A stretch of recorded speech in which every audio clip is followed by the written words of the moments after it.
చాలామంది నా కర్మ ఇంతేనా, నా జీవితం మారదా అని అనుకుంటారు కదా.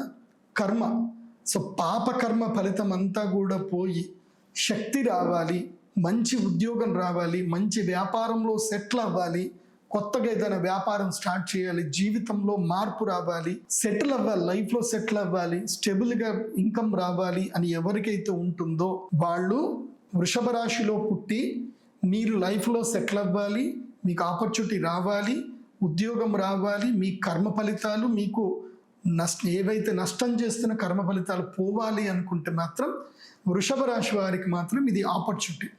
వీళ్ళు ఈ కేటగిరీలో వస్తారు వృషభ రాశి వారు. కాబట్టి వృషభ రాశి వారి యాగం చేసుకోవడం వల్ల వాళ్ళకి ఈ లాభాలు ఉంటాయి. రాజ్యలాభము, ఉద్యోగ లాభము, వ్యాపారం చేసుకోవడానికి అనుకూలతమైన సిద్ధి కలిగేటువంటి మీకు అనుకూలమైన కాలము మీకు ఈ గ్రహణం వల్ల సిద్ధిస్తుంది. రాజయోగ సిద్ధి కలుగుతుంది వృషభ రాశి వారికి.